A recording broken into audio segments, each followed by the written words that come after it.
For the last example in the Systems and Elements lecture, I want to look at a case where we're using principles of rotational equilibrium to figure out how a load on a beam has to get distributed between its supports. A beam, just like any other structure, we want to keep it from falling down, but we also are particularly interested in how to keep it rotationally stable and what the combination of supports at both ends have to be doing to keep it so. So we'll take a fairly big beam, 350-foot span, and we'll put a relatively heavy load on it, 5,000 pounds. And note that we have a couple of things that we want to do here, right? We certainly don't want the beam to fall down into the gorge, but we also want to make sure that it can't rotate around either of the supports. In other words, the beam does us no good if one of the supports continues to hold it, but the beam actually rotates and becomes a vertical element instead of a horizontal one. Now, we can abstract this into a free body, the line that represents the beam and its length, and a series of vectors. And again, one of these will be pretty obvious. The locomotive will have a weight of 5,000 pounds. So we draw to scale an arrow that has a 5,000 pound magnitude and that's pointed down. Now we have two supports, and we'll call these RL and RR. The capital R stands for reaction, and the little l and r stand for left and right. So reaction left is the force within the support that is pushing up, right? That's resisting the load that the beam is putting on it, and reaction right is the load on the opposite end, or the force in the opposite end, the force in the opposite support that also is resisting the downward load. Now, we know that the beam has to be in translational equilibrium, so we know one thing already, which is that together both of those supports have to bear the entire weight of the locomotive. Now, they'll also have to bear the weight of the beam itself, but let's keep things simple for the moment. And no matter where the locomotive is on that beam, the vertical force is going to be the same. It's going to be 5,000 pounds. So no matter where the locomotive is, RL plus RR have to be equal and opposite to that 5,000 pounds. Let me write that as a simple equation like this.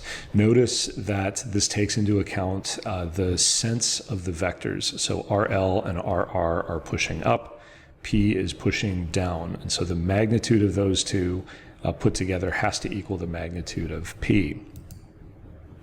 Now, we also know that we don't want the beam to rotate around either of its supports.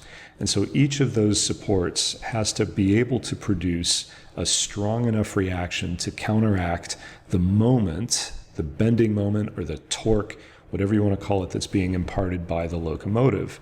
Remember that a moment has both a load, a vector, and a moment arm, right? The kind of length of the wrench, if you like, that we're putting on it.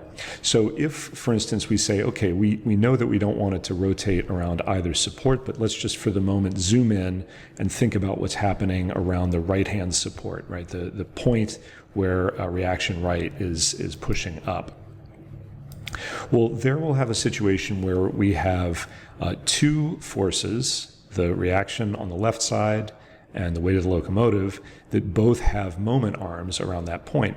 Notice that if we're looking at the point right at the right-hand reaction, that the moment arm for the reaction itself is going to be 0.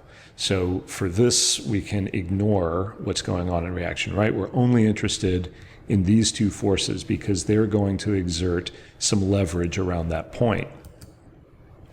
We can zoom in closer and we can think about exactly how much leverage both of those will impart. If we zoom out and sort of ignore everything but the length of the beam and the one reaction on the left, we find that if we're looking at the point here, that the left-hand reaction, we don't know what its magnitude is, but we know it's going to have a lever arm of 350 feet. Right, so we're going to have one moment that is reaction left times 350 feet acting on the support on the right-hand side. We can draw that with a clockwise arrow, And we don't know, again, the figure for RL, but we know it's lever arm 350 feet. So that we'll call a positive moment, right? It's going in the clockwise direction. Doesn't really matter if we say positive or negative, so long as we keep the senses going, right? Clockwise, in our case now, is going to be positive. Counterclockwise will be negative.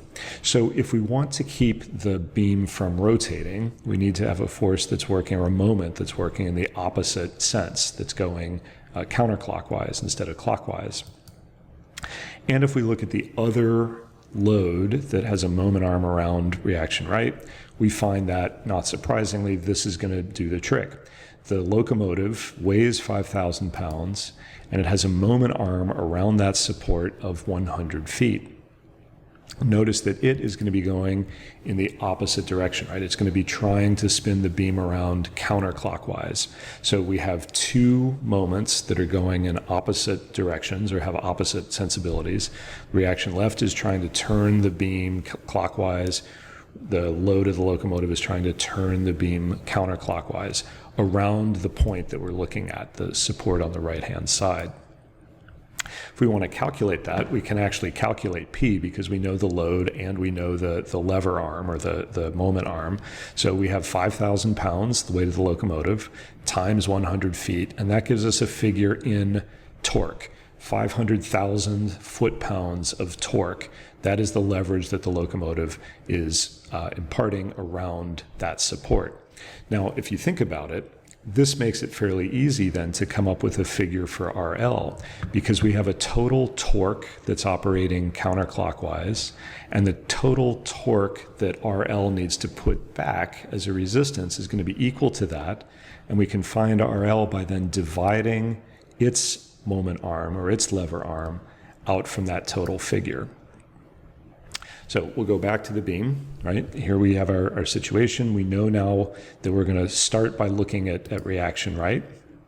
And again, we know that the reaction, the left-hand reaction times its moment arm, 350 feet, has to be equal and opposite to the weight of the locomotive, 5,000 pounds, times its moment arm, 100 feet. So RL times 350 equals P times 100. We don't know RL, that's what we're going to try to find, but we do know the weight of the locomotive, 500 pounds, 5,000 pounds, and we know its moment arm, or its lever arm, around the right-hand support, 100 feet.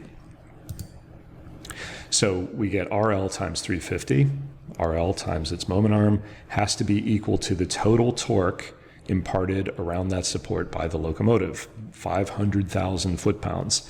That sounds like a big number. It's a big number. That's a lot of torque. That's a lot of leverage. But notice that because we have a much, much, much longer lever arm for our reaction, that we're going to end up with a much smaller number in pounds for what that left-hand reaction has to be. If we divide that left reaction's moment arm out of the total torque figure, 500,000 foot-pounds, note that we're going to end up with a figure in pounds. Feet will cancel out. 500,000 foot-pounds divided by 350 feet. This will give us a figure in pounds, and that will be the reaction that we see at the left-hand support. So 500,000 foot-pounds divided by 350 feet is 1,429 pounds. Notice, much, much less than the weight of the locomotive, because it has less work to do to resist that locomotive's torque around the right-hand reaction.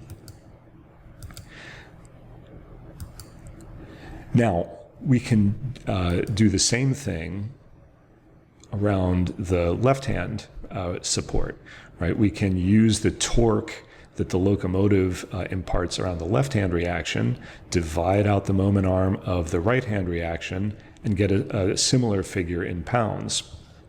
So here, the reaction right, the reaction over here, times its moment arm, 350 pounds, has to be equal and opposite to the weight of the locomotive times its moment arm around the left-hand support. And in this case, note that that is 250 feet, right? So a much, much longer moment arm for the load, and relatively speaking, to that, a shorter moment arm, same moment arm actually as the left-hand reaction had in the last calculation. But notice that this is going to mean that the right-hand reaction is going to be much greater than the left-hand reaction. In fact, when we find the torque that the locomotive imparts around the left-hand support, we get an even bigger figure, right? 1,250,000 foot-pounds. And now we have to divide that by 350 feet to get a figure in pounds for the right-hand reaction, right? We're finding the total torque imparted around the support. We're dividing out the length of the lever arm that this force has, and we're going to get the force that needs to be to keep the beam working as a neutral lever, right? One that's not rotating. And when we divide 1.25 million divided by 350 feet, we find that the reaction right actually has to be 3,571 pounds. So a much greater reaction here, which we expect intuitively. The locomotive is closer to that end of the beam. And now look what happens when we come in and we say, you know what, we also want this to be in translational equilibrium. So we will check, and what we're looking for is whether the two reactions that we've come up with, 1,429 and 3,571, whether those, when we put them together, are in fact equal and opposite to the locomotive's weight. And in fact, if we run the calculation, we find that these two reactions are equal and opposite to the 5,000 pound load that we're putting on the beam. So the bridge is in rotational equilibrium around its two supports. Another way to think of that is that the leverage that the locomotive is putting onto the beam around either of these two fulcrums, let's call them, right? The combination of forces in these is making sure that the beam is in rotational equilibrium around either end. And if we wanted to now, we could find every single point along the beam. We could calculate each of these three forces times its moment arm around that point, and we would find that it was in rotational equilibrium for every single point along the beam. We're not going to do that. We don't really need to do that. We can assume that if it's in equilibrium around its two most extreme points, it'll be in equilibrium throughout. Now, here's a little thought experiment, right? Locomotives don't often stand still on bridges. They roll across them. So what happens to the reactions as the locomotive travels across the bridge? Well, if you think about what's happening when the locomotive is all the way at one end or the other, what we find is that the reaction and the load both have the same moment arm around the opposite support, and this support way over here is going to end up feeling none of the weight of the locomotive because the reaction here is going to have to equal 5,000 pounds, right? It was going to have to be equal and opposite to the full weight of the locomotive. So as the locomotive moves across, what we find is that the first reaction to feel it feels the full weight of the locomotive, and then it feels less and less as the locomotive gets further and further away until the locomotive is over the other support. And then to stay in rotational and translational equilibrium, the right-hand support has to end up picking up the full weight of the locomotive when it's at the extreme right end of the bridge. All of this is to say that equilibrium is important, not only because we don't like things to move around, but because it starts to give us a way into structural elements. It allows us to think about, to do this thought experiment, where we're trying to figure out what other forces, we call them reactions, we have to put onto a structural element or onto a structural system to handle or to channel, to resist the external loads that are getting put onto that element or system. We use this when we're designing beams, use it when we're designing columns. We even use it when we're designing foundations. We use rotational equilibrium to establish what the force that a building is putting onto its foundations is, not only due to the weight, but also due to what we call the overturning moment of the wind. So these are two fundamental concepts that we will start almost every structural problem with, right? The answer is always zero. We start with that. How do we keep structural elements from having a total translational moment of zero, or total translational value of zero in every direction, and a total rotational moment around every axis of zero? In a way, structures is really easy, right? You know what the answer is going in. The answer always wants to be zero.